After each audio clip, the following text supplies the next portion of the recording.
Hi, this is Brian Duclos with the final project for Game 370.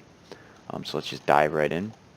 So what I have open for this video is I have the .d or the dxapp.cpp and .h.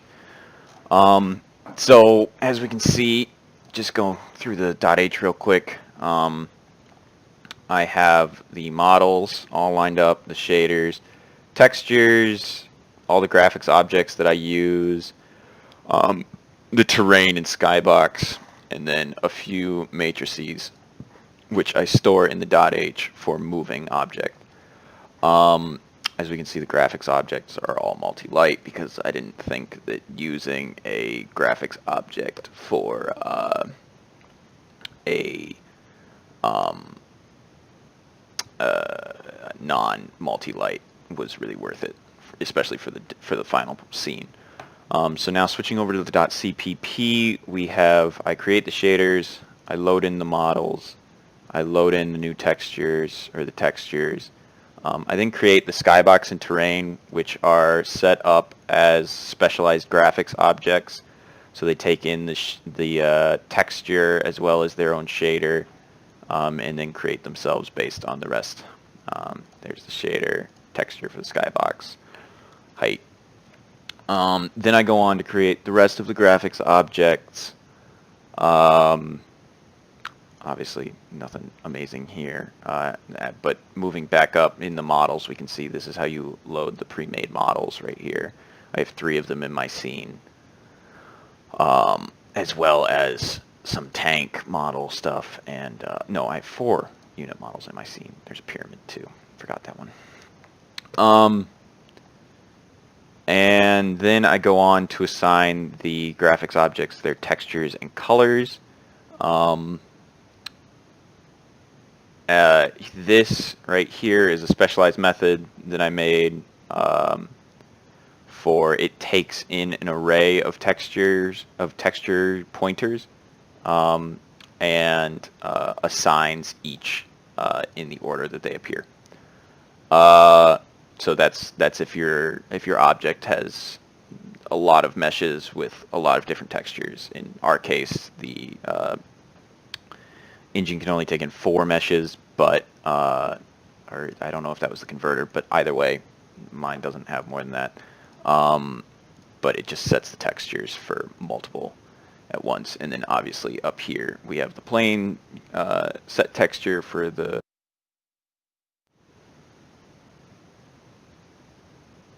sorry, my mic cut out for a second, for the cube, and then we set the colors for the pyramid and the graphics object. I'm going to take care of that issue right now. So while I'm doing this, we can keep looking down here. We can look at the world matrices, and these are where I set the matrices and the world for all of the objects. I don't set them, you'll notice I don't set them for the terrain and the skybox because they're automatically centered at 0. Well, the identity matrix, basically. And then now I set up my lights, my 2 directional lights, one for the texture multi-light and one for the color. And here I go in and I set up my 2 static spotlights that I have in the scene that are on the front of the tanks that we'll look at shortly.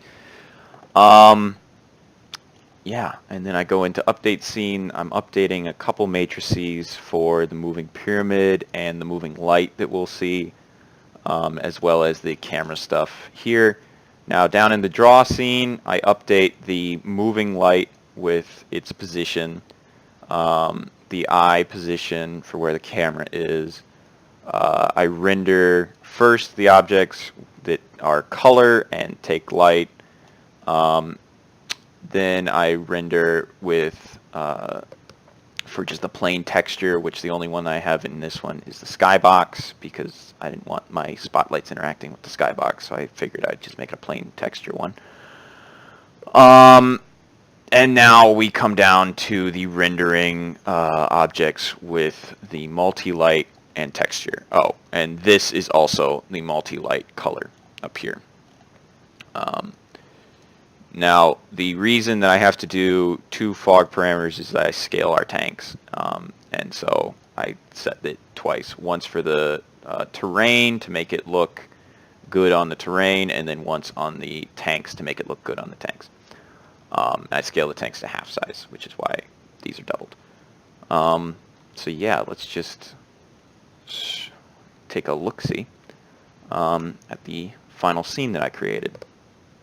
Now, the final scene that I created starts off with you looking at the alien object, and then zooms out to reveal that 2 tanks are flanking the object. I like to think that they're sent by the army to investigate and possibly destroy. So what we can see here is there's a tank, or there's a light on the front of that tank shining forward. That shines in the middle, which is why we can see on the ground there's obvious lighting. And then there's a light that is coming around, rotating from the object in the middle. Now we can demonstrate the light and how it acts on our terrain here. You can see it's not that bright on this side, whereas it's going to be much brighter on this side. Right there. Now looking at the other object with the light, we can see here are some plain colors. Obviously it gets a lot less bright when it gets out of the spotlight effect of the 2 tanks, and then it automatically gets more bright. You can also see, I accidentally pressed the camera is a bit finicky when you push. I think it's when you view straight down. But anyway, so the light, the thing that we're actually seeing here is the light is actually moving from within inside the cube, which is why we get that a little bit of a strange thing. So we can see how the light is affecting the different sides of the cube. We can also look at the tank and see how the light is affecting the different faces of our tank. Obviously, if we go to the back of the tank, it's not going to be lit up, whereas the front of the tank obviously is being lit up. Skybox is not affected. There are no visible lines. Yeah. And the terrain, obviously, is actually based off of the test thing, but I thought it made some nice little hills for my little scene, so I kept it. So that's the scene, and then I'm not sure how long this video is, but let's just take a look really quick at the model, the basic models, and the model tools. So here we have the model base. Now the only thing I changed in this was I changed this, obviously, to include all of the pre-made models that I have, which include all of them. You will notice a lack of a sphere textured. Go away. A sphere textured and a regular sphere. Because, well, not a regular sphere, but a difference between them, because the regular unit sphere is just textured as if it's one, you can put one texture on it and not have it repeating, but just one texture across the whole thing. Yeah. And then, obviously, all of these. Now let's take a quick look in the model tools. So the model tools, here's the .h. Model tools.h just has all of the methods for creating the different pieces with all of their standard inputs. And here we have the creation of the Unibox, creation of the unit pyramid. Now, for this one, I originally had it where it didn't have separate vertices for every side because this is not the texture version.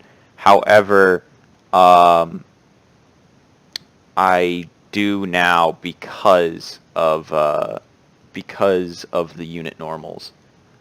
Because I wanted to make sure that it was actually emulating the correct lighting instead of just having the average of the faces. Instead, it's just the actual average of each face. So every face has the correct lighting instead of a little skewed version. So here we have the unit sphere. So we'll just go down here. It creates a sphere with inputted number of vertical slices and horizontal slices. Yeah, pretty simple. I'm sure you've seen just about 30 of these by now because everyone has them. As we can see, it puts in the U and V based off of steps, and then here it applies the triangles, and the normals are applied in here based off of the position of it, because it's from 0, the identity matrix, to the point, because the scale is 1. Here is the pyramid with repeating texture on every side. Looks very similar to the other pyramid, except this one has UVs. Excuse me. UVs. And then here's the unit box with repeated texture. And then this is the unit box where we have 6 separate face textures. I used the image that you sent to us, this one in fact, as a reference. So that is the reason for why I have the UVs set up the way that I do. Yeah, so that's the first video. I showed the model tools, my final scene. Yeah, I'll see you in the next video.